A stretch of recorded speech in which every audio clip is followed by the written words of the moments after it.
Welcome to the Vernon Hills Update. The update offers information about a variety of village services. You'll meet a few of your neighbors, and you'll find out about upcoming events. On today's show, we'll learn a bit about skunks, including the reason for their increased activity around the village, as well as what we can do to minimize their impact. We'll check in with the Vernon Hills Police Department for some quick safety reminders for safe trick-or-treating. Keep in mind that the official village trick-or-treat hours are from 4 to 8 p.m. on Friday, October 31st. We'll visit Cook Memorial's Aspen Drive Library to find out about a variety of services, as well as some upcoming programs designed for patrons of all ages and interests. And we'll relive some of the sights and sounds of the Vernon Hills Oktoberfest, which was held on September 27th at the Metro Station. Thank you for tuning into the Vernon Hills Update. Well, as we start rolling into fall, of course, the Vernon Hills skunk population has decided it's time to come out of the wood piles and start being all over town. In fact, it's been kind of a hot topic in the neighborhoods, at Village Hall, and over here at the Vernon Hills Police Department, where we've come to talk to Community Service Officer Lon Pulowski. And sounds like skunks are just a fact of life as we come into fall in Vernon Hills. You've seen a lot of them, I understand. Yes, we have. Skunks are common and environmentally important to the Midwest. They are omnivores. They eat everything. They eat wasps and beetles and any kind of bugs, grubs. They're useful in thinning out the population of small rodents like mice and voles. Oh, okay. And when they can't find that, they will feed on carrion or fruits and vegetables. Okay. And I understand, too, they'll even feed, if you've got like a bowl of food out for the cat that wanders the neighborhood, they'll come and eat that, and things like that, too. Oh, yes, they will. Anything that can be eaten, they will eat. Okay. Well, so they're not all bad. You're not like a skunk hater, it doesn't sound like. It's just that you've got a population you're dealing with right now that's a little tricky, I understand. And in fact, we're going back and having some traps set out around in some of the wild spaces around town. Is that the truth? That is the truth. We are contracting with a private service that's going to come out and go through different places of town. They assess where the population is the greatest, and they will try to thin out the populations in each area. And when we talk about the populations, probably not that it's that many more, but I understand before we started taping, you were saying this is the time of year that the moms kick the kids out, and so they're all scrambling around trying to find some place to stay. So that's where there's a little bit more flux going on. Exactly, yes. They need to get out on their own, just like kids going to college, and they need to go out and find their own homes and nesting places where they're going to be able to bring their own families into. So that's why it's a little bit exciting right now, and it has been a little bit exciting. When we talk about what you can do, I know you as a community service officer and the whole, all of our first responders, you guys are always there. If somebody is concerned, if you wonder what to do, you can always call you guys to come over. Exactly. But the fact is, and you've been coming over when people call non-emergency, you've been making some calls to check on skunks. Yes. What can you do when you come, though? Very little we can actually do. We educate the homeowner on what to do, closing up places in the yard, controlling the insects in the ground, on your ground. Watch around the bird feeders. If you get spilled, the animals will come and get those. We try to tell people to close up the dens and access points. The old term, good fences make for good neighbors, works also well with skunks, because if they can't get in your yard, they'll go elsewhere. Really? Okay. So, and I know I saw someplace on the website, you've got a lot of information on the website. You said, like, you got to bury, like if you're putting a fence around under your deck, you should countersink it a little so they can't dig under. Yes, you should countersink it at least 6 to 12 inches, 12 inches preferred. And in the L situation where it goes out from there, because that way if they start digging, they're not going to be able to get under there. I gotcha. Well, it's probably good not just for skunks, but for a lot of critters, I would say, probably. And you talked about keeping your lawns free, because grubs are what they're going after. So if you can keep the grub population down, the skunks aren't as excited. That is correct. That's one of their main food sources. So you're going to see little areas in your yard that are pulled up, and that's where they've been in there looking for grubs. So that's the skunks. We're talking about those little divot kind of areas that they're doing. Correct. Now, just to clarify too, when somebody calls the non-emergency and you roll out to help and do what you can, it's not like you're going to shoot the skunk. There's no way we can, that's just not part of the protocol. No, we're not going to be able to do that. We can't take care of them one-on-one like that. I mean, if they're sick or injured, we might do something with it. Doesn't mean we're going to shoot it, but we might try to get it out of there. But that's so very rare around here. And that's more for, that's where you're counting on the trapper to help with that sort of thing. And I understand, too, as a homeowner, we're not also supposed to shoot pellet guns or anything at these animals, but we could set out traps with the help of a professional trapper. Yes. No, you cannot set out any, or cannot shoot or any kind of harm any animals. You have to have a license in the state of Illinois for this. You can call a private trapping service. Village contractor we're using right now is offering a reduced rate for residents that if they want to trap on their property. Okay, so if somebody wants that information, check the website, give Officer Lon a call, and he'll help you find that information. Right. Now, so that's how to keep the critters out of your yard as best you can. But now if you're out walking your dog, you're out on a jog, people have been encountering, skunks along the bike paths and all over. What can people be doing there to kind of keep from getting sprayed, I guess is the best word? I suggest everybody keep a flashlight and their keys at the ready. When they see something, start flashing it, start jingling your keys.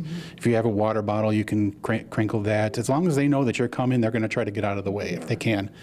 There's also apps on your phone where you can do sirens or anything that might help you. So just anything to get their attention and get them directed off to another area then, too. That's correct. They don't want to have a confrontation with you. They want to just make everything work well. We would like that too. We would like them to stay where they're supposed to stay. And as you said, they're not bad creatures. It's just they're really, the nuisance factor is really high right now. Now, animals our own pets are the ones that usually get the brunt of this because they're not as good about steering clear.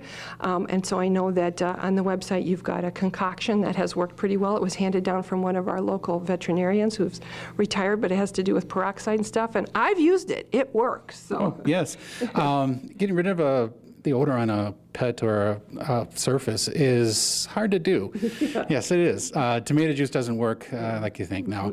It's 1 quart of 3% hydrogen peroxide, a quarter cup of baking soda, and a teaspoon of liquid dishwashing soap. You wear rubber gloves, use it immediately, and throw out any extras, and use it outdoors if you can. After about 5 minutes, rinse it, repeat it, and And you know what it does? It works for, and it's cheap. Yes. So you can keep those ingredients around. Unfortunately, we keep those ingredients around our house. And I know there's other commercial products you can get, like at the pet store and things, Yes. but this does work really well. Yes, it I mean, as well as anything can work when you're talking skunks. So, so that's kind of the story about what's going on right now in Vernon Hills. We know it'll subside once the cold weather hits, but for now, you're looking to have some of those traps out in the parks and the green spaces, probably till it gets cold. Is that what they're thinking? As long as they're being useful. As soon as they stop catching the skunks, we'll move them to another area. And if we can't capture anymore, then that's pretty much it. We're good to go then, too. And I know that's another thing we had asked, can we go see where the traps are? That's something that the trapper discourages because you don't want all that human scent around. Right, the activity around it. We try to keep people away from it.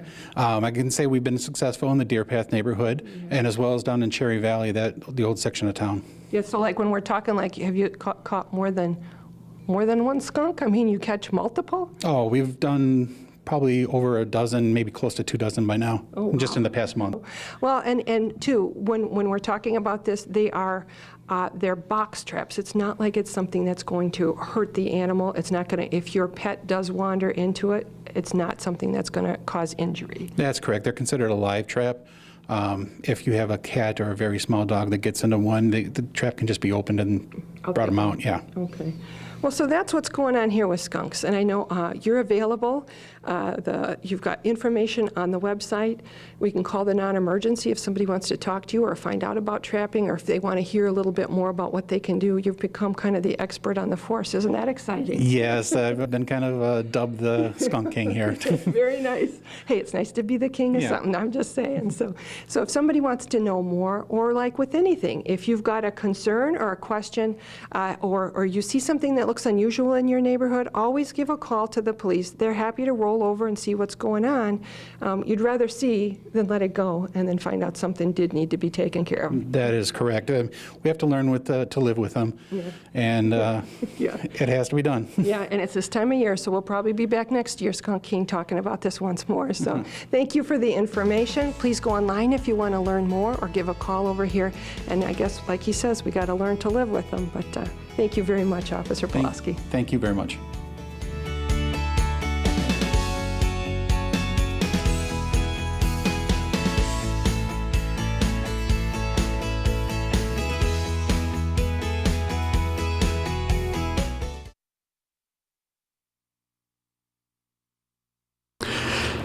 Hello again. This is Kim Christensen with the Vernon Hills Police Department's Crime Prevention Unit, and excuse me, I might not be with you in a minute.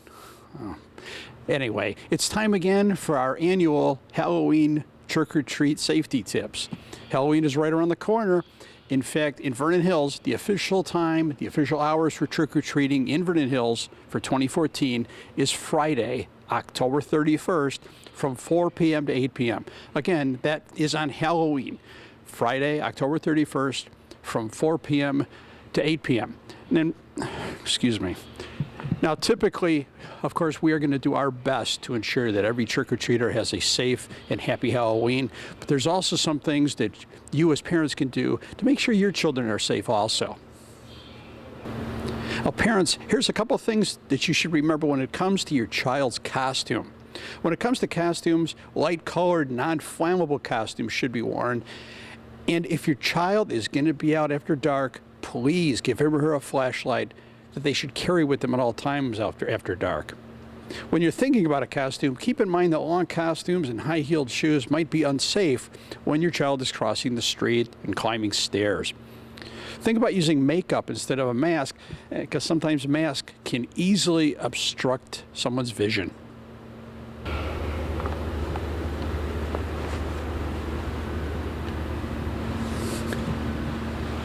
Parents, here's some tips that we would like you to share with your children before they go out trick-or-treating.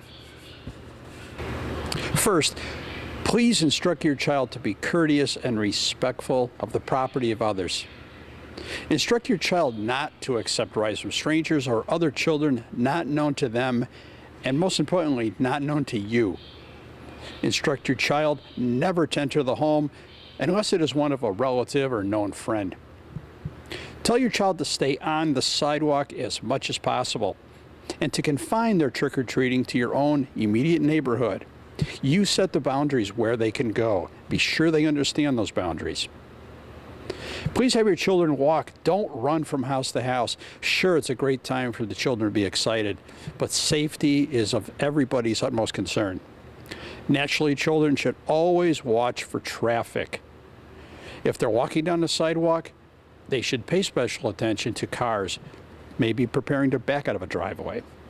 Most important, urge your children to wait until they return home before eating any of their treats. Parents, check the contents of that trick-or-treat bag thoroughly to be sure none of the treats have been tampered with. Throw away any unwrapped candy or unwrapped fruit. Always remember, when in doubt, throw it out. Parents, children are not superheroes. If you're going to be driving in your vehicle, whether you're running errands or following your child or children while they're trick-or-treating, please drive carefully. It's your responsibility to help keep the community safe on Halloween. Now, as a parent, if you're going to be home handing out those treats, please do not invite other children into your home. Also, make sure that your porch light and or your driveway light is on to keep it nice and safe for those trick-or-treaters walking up to your front door. Before we go, we'd like to give a special thank you to everyone at Halloween City, 430 North Milwaukee Avenue in Vernon Hills, for their assistance and cooperation in the shooting of these Halloween safety tips. Once again, the official hours for trick-or-treating in Vernon Hills is from 4 p.m. to 8 p.m. on Friday, October 31st. That's Halloween Day from 4 p.m. to 8 p.m. On behalf of Chief Mark Fleischauer and everyone at the Vernon Hills Police Department, please have a happy and safe Halloween. We'll see you next time.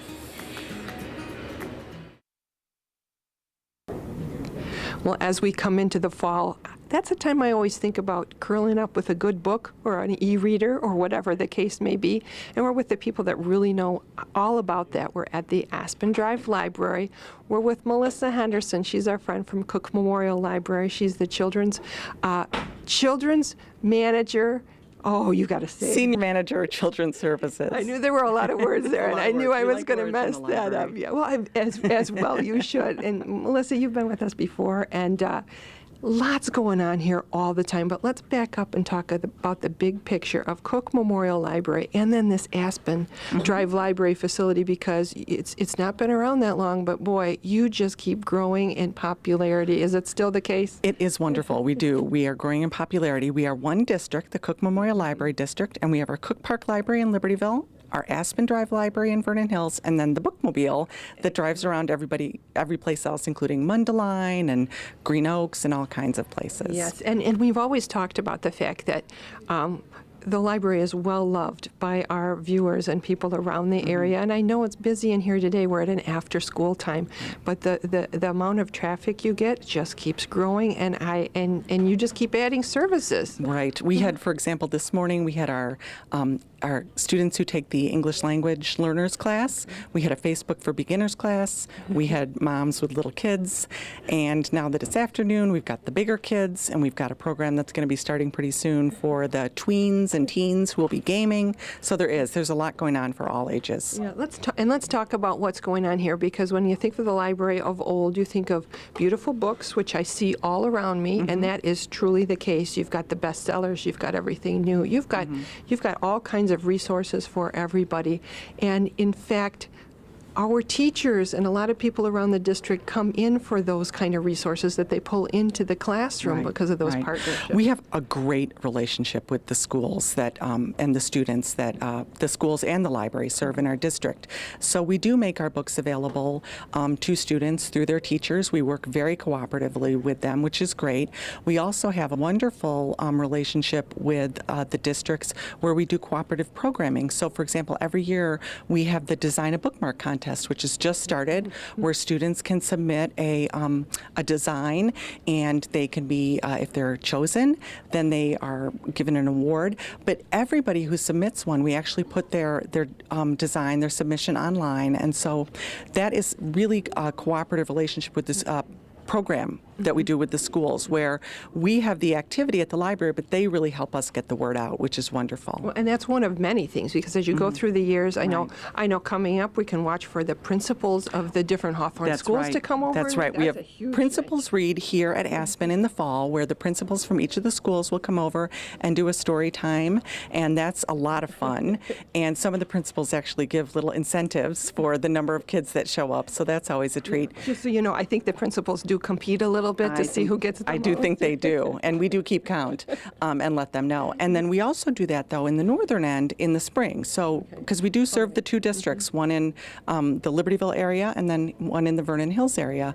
But we also have the art shows in the spring. So we do have a lot of great cooperative relationships with the schools. Yeah, and cooperating with the schools and the village and everybody else. It's just how this is. This is really kind of a community center over here that you end up with everything. It is. We really do try to serve everybody in every way. Well, and you do have a beautiful facility. We're standing in front of a big meeting room that's going to be filling up with students.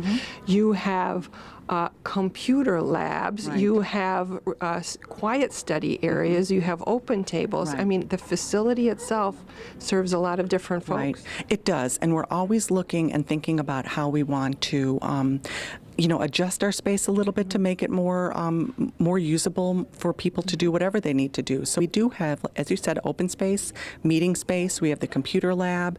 We have iPads that are out for the kids to use. We're going to be getting laptop computers that people will be able to use to sort of check out to use within the library. because our computer lab has only so many seats, or people may want to work together not in the computer lab in a more collaborative way. So that's coming pretty soon. Yeah, well, and I know too that this is the place to come if kids are in work groups. Right. Old, young, tutoring, everything. Right, This is the right. kind of, it is a central hub where a lot of learning gets done. We do. We do have tutoring here. We have student work groups. We even many times have schools come in, as you said, talking again about partnering with the schools, where we will do training on how to use the library databases, because the students will need that for their homework. But like anything else, even though kids know and are comfortable with computers, they really do still need to be taught how best to use them. That is a skill. You know, adults sometimes think that they're the ones that don't know computers, but really everybody needs to be taught. And we do have a number of classes, computer classes, on a variety of topics, actually, not just on how to use the computer, but for example, on how best to use the computer for a job search.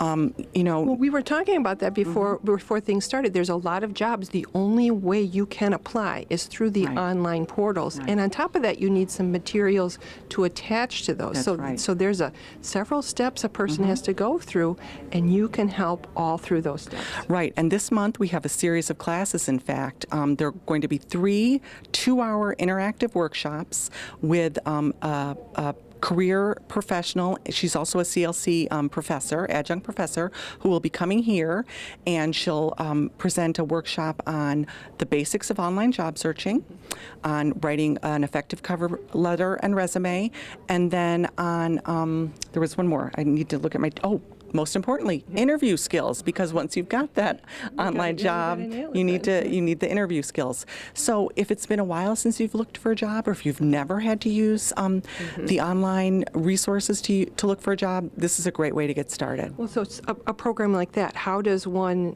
first of all, what kind of registration fee is there, and how would one get signed up? There is no fee for these programs. Any of the programs I'll be talking about today, there's no fee. There's no fee to take out books. You do when you get your library card, which you would come into the library and you have to show a piece of identification that indicates that you live in our district, so in Vernon Hills. So that could be a driver's license with your Vernon Hills address, and then of course your picture. But if your current driver's license doesn't have if your driver's license doesn't have your current address, you can bring in a piece of mail or just some other form of identification with a picture and your address. Get your library card.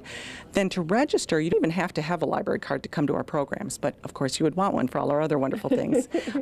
But to register for a program, you can do that one of 3 ways. You can go to the library website, which I know you'll be giving the web address, and click on the events link, and you'll see our full calendar, and you just click on the date, the event you want, and you enter your name and your phone number. We do ask for email address too, just because we like to send people reminders, and then that's it, you're registered. There's no fee. If you don't want to do it online or can't or prefer not to, you can call us or you can come in person. And register. It's that easy. You just tell us you're interested in taking the class. Now, some of the classes do have limited enrollment, so as soon as you are find out about a class and are interested, give us a call. And how to find out about the class, you've got a lot of listings online. You can go Right. through that all the time. You can go to the website. We send out our newsletter on a quarterly basis. It's called Ins and Outs, so you can watch for that in your mail. And then also, if you do have an email address, you can ask us to be put on the email list, and we will even send you alerts about programs that you might be interested in. So you can really get the information. And there is just so much to do here. I know another thing you were talking about coming up is you've got a new service for people. We've talked before about the e-books and Right. the e-readers, Right. and the fact you can load just a huge amount of content for free. Right. Magazines you don't have to Yes. buy the subscription for. Yep. Books you don't have to purchase. You just That's load right. them on there. And now you have that same sort of a service for video? We have a service that we just started, I believe it was last month. It's called Hoopla. And with Hoopla, you can download videos, movies, feature films. You can download audiobooks, books to listen to, and you can download music. It's got those 3 items. And again, you do need to have your library card, because it is really just like checking out a book or a movie or DVD, except you do it from home and you watch it or listen to it on your tablet or your computer at home. And then we do have the ebooks. We do have books that you can read. We have magazines, any magazine that you might be interested in, such as let me think. There are business magazines. There's Bloomberg Business Week. There is Outdoor Magazine, National Geographic, and it really is just like the magazine online with the beautiful pictures. The thing that's neat about it is you can check out the current copy, which you currently can't do in the library. We do ask that people read the current copy of the magazine here in the library. With our e-magazines, you can read the current copy, check it out, and because there's multiple copies, you can check out more than one person can check out that copy of the magazine. There's no limit. So it isn't like, oh, I got here, I'm too late, and I don't have it anymore. That's right. You never have to worry about And that. the best thing about all of these services, no late fees. You cannot return them late. They expire on your computer. Okay. And then if they expire, you just go back and check them out again. Yep, exactly. And it's not like you're waiting for that physical copy of a book to come back. Precisely. It's just there ready for you. Right, as long as someone else doesn't have it. Some of the books, it is like checking out the physical book and some of the items, but others, there's just an unlimited number. I like that idea of doing it from home, too. And I know that's something, if we go to the front desk and say, here's my e-reader, I have my library card, but how do I get this hooked together? We can give you some tips at the desk, but the other thing you can do that's even better is you can set up a one-on-one appointment where you sit down, you bring your e-reader in or your tablet, your device, whatever it is, you bring your device in and you sit down with the person and you walk through it one by one exactly what you want to do. And you have a set time, there's no interruptions, and it's wonderful. And so those are one-on-one appointments, and again, if you look in our calendar, they'd be listed just like another event would be, and you'd register the same way. And that's a great way to learn. It's a great resource. It's like if you don't have a middle school kid at home to do it for you, come into the library. They'll take care of you. Well, let's talk too about, so we've talked about the digital. We know there's the physical resources here. We talked about the databases. We talked about the meeting rooms. Let's talk now a little bit about some programming that's coming up as we come into the fall. You mentioned the job search and all that. You also, you said October is a big month for diversity programming? October is Diversity Awareness Month, and that's one of the great things about Vernon Hills is it has a wonderful diverse population. There are, people who have come to this country from lots of other countries, and there are people who have lived here, all their lives, but just have a really interesting national heritage. And so we try to celebrate that in October with Diversity Month. And so we've got a lot of wonderful programs. We have, and I'm going to just check the date to make sure I've got the right one, on October 11th, we have a Spanish language story time. Now, you do not have to be Spanish speaking to come to that. It's really for everybody, but it's just kind of fun to enjoy the stories in Spanish. So there's a Spanish language story time. That's at 10:30 on October 11th. Okay. And then we have on October 18th, we have Song and Dance and Music of India, which I think is going to be phenomenal. And we have on October 23rd a program called Ambiance of Brazil, which is more of a presentation about Brazil. And then on the 29th, we have an author coming in, a Latina author. Her name is Jacqueline Camacho Ruiz. And she's got an interesting story to tell because her story is not really necessarily about her heritage. But, it's her story about being a businesswoman. It's her story about being a cancer survivor. She's a very inspirational speaker. She's published 2 books. I'm going to read the titles to you because they're a bit long. One is called The Little Book of Business Secrets That Work, 200 how-tos that every business professional needs to know. And we have a copy of that in English and in Spanish. And then she has another book called The Fig Factor, a memoir about growth, inspiration, and second chances. So again, while she is a Latina author and speaks from that perspective, she really speaks from a perspective that anybody who's tried to, make a start in business, anybody who's struggled with an illness and succeeded, she's got a lot to say. And again, a presentation like that, go online to make sure, do you sign up for that? You'd sign up for that, and again, there are no charges for any of these programs. You're just doing that, a lot of it for planning purposes, make sure you've got a enough room. Exactly, because some of these programs, we know a lot of people want to come, and so we do, unfortunately, have limitations on the size of the room, but also it just makes sure that we have enough of, chairs, enough materials, whatever we need. And I do say, some of your programs get totally packed. Really, some really of your busy. Author visits and things like that are totally busy. Well, let's talk about some other. We're coming into the end of October is always our kind of our Halloween sort of celebration, and you're going to have a special time? There's actually one thing I want to talk about more, another children's program in October that is always toward the beginning of October, which is our 13th annual Touch the Trucks program. This is a big deal. It's every October, and I think it's the second Saturday, but I'm going to check that date. It is October 18th. So I'm not sure which Saturday that is, but it's October 18th, and it is the 13th annual. It's in downtown Libertyville. Every year it gets bigger. We have a different new truck or motorcycle or boat or something. The bookmobile, of course, is always there representing, but we also have people. We'll have an ambulance. We'll have fire trucks. We have dump trucks. We have a giant cherry picker, and it's just a really neat event to come out. And number one, again, it's that cooperative relationship. We have a lot of vehicles from the local public services, so it's a good chance for those folks to get out and to kind of talk to the public, which many times they don't get a chance to, but it's so much fun. It's a great family event, and really it is fun for any age. And that you wouldn't have to sign up for, just show up. No, you just show up, because we have over 1,000 people come to that. It's huge. I hope everything's great weather then. That's what I'm hoping for. And it really does go on rain or shine, and we usually do have pretty good weather, but people show up even in the rain because, you get to go in the bookmobile or go in the truck.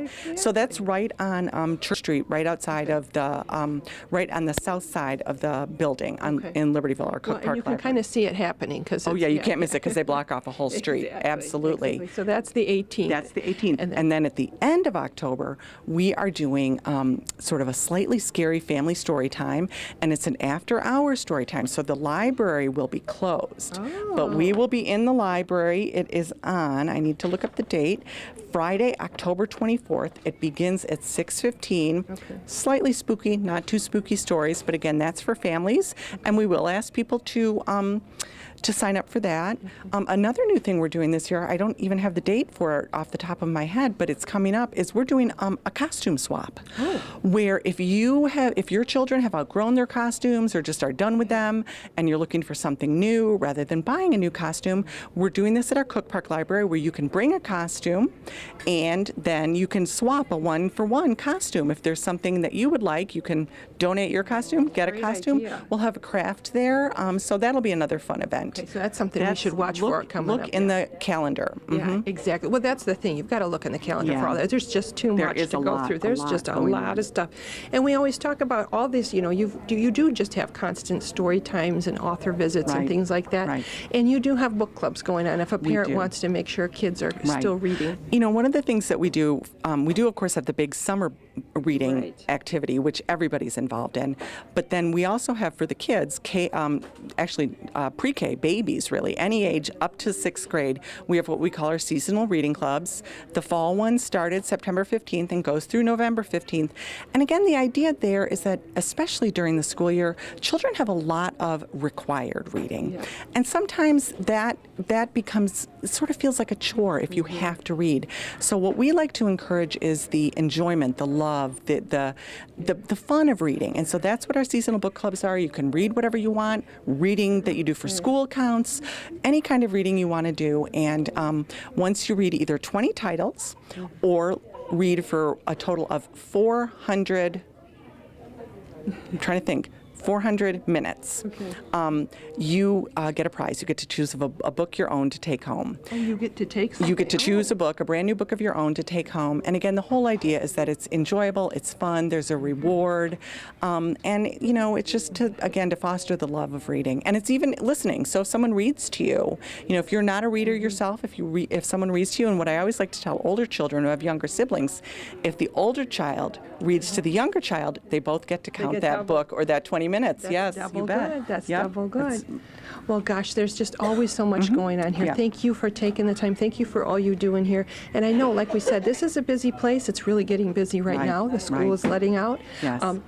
Come on over and take a look. I mean, there's always something going on here. There is always something going on, and we're always looking for ways, information, ideas about how we can do what we do even better, and in the way that the community really needs us to serve them. We recently did, you might have seen, notice about a survey. We did a community-wide survey where we invited people to let us know not only what they thought of the library currently, but what do they think they're going to need in the next 3 years, because we want to make sure we can provide that. And not only did we survey our patrons, anybody who wanted to go online and take the survey. We interviewed members of the community, which I believe you are familiar with. We interviewed people from the park district. We interviewed people from the schools. We interviewed people from businesses.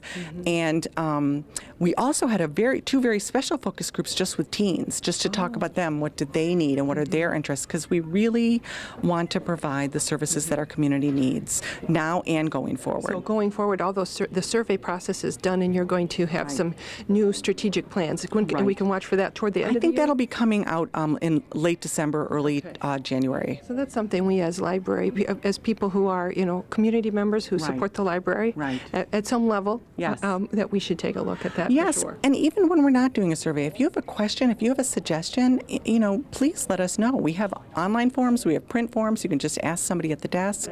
We're really here to serve our public. Well, and that's the truth. And so if you do have questions, if you've never been to the library, if you don't know how to get a library card, you heard her say it's easy. It truly is easy.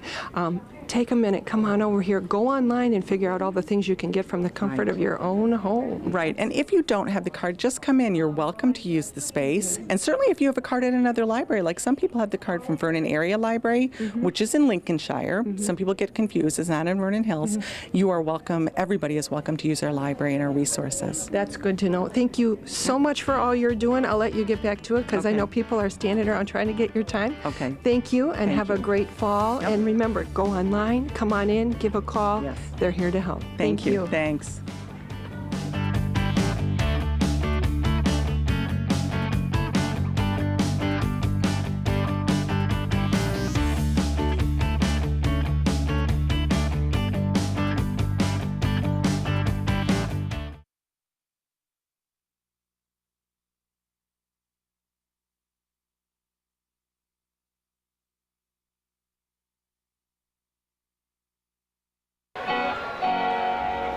I'm going to do John Cougar Mellencamp song for you right now. When I first moved to Vernon Hills, this was a small town. Then it got big and I moved out.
This is the best place to be. I'm right by the beer can. I'm gonna go grab me a beer real quick.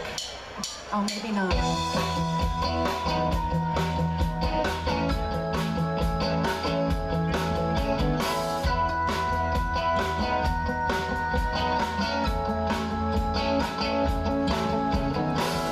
It's always been inside my head. Suddenly hardwood floors and feather bed.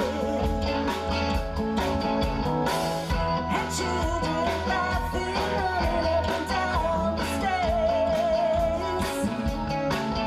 It would be heaven and I don't know where. And when the dreams don't coming true, feels like destiny, like I already knew, like you were meant for me. And it feels like I'm right where I've always belonged. It feels just like a love song.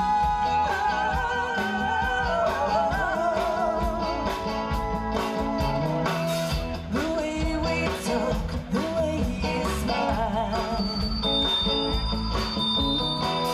You kiss my lips, it drives me wild. I never knew until I felt your touch that I would need someone so much. And when the dreams are coming through, feels like destiny, like a heart that knew, like you were meant for me, for you. And it feels like I'm right where I've always belonged. And it feels just like a love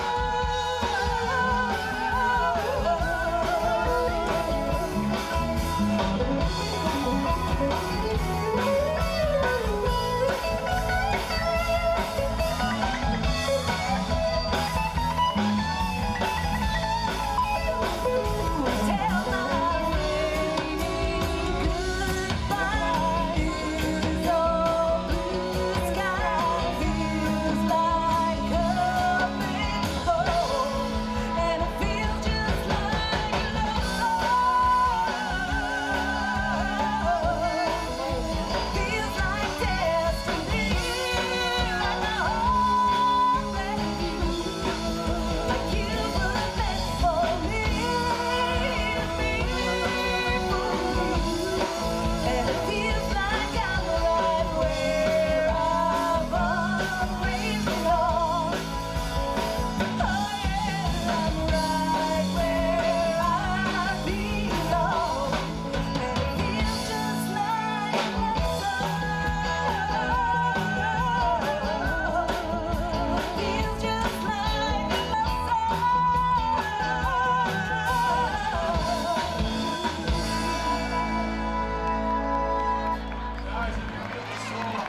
Thank you. Once again, we are according to Kate.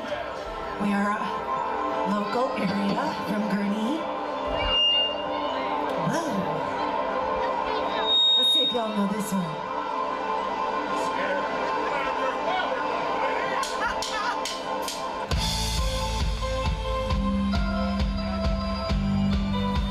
Ellen, this song is for you, wherever you are.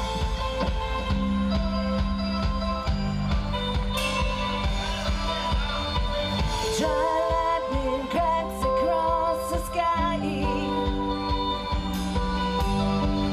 Those storm clouds gather in her eyes. Her daddy was a mean old mister. Mama was an angel in the ground. The weatherman called for a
sends out of that house.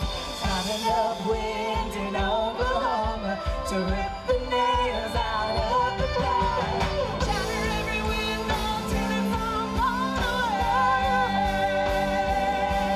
Every brick, every board, every slamming door blown away. There's nothing left standing, nothing left to yesterday. Every tear soaked whiskey memory blown away, blown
Well, that wraps up this edition of the Vernon Hills Update. If you have comments or suggestions, please contact Mike Stordo at 847-918-3560 or email mikes@vhills.org. Thank you for tuning into the Vernon Hills Update.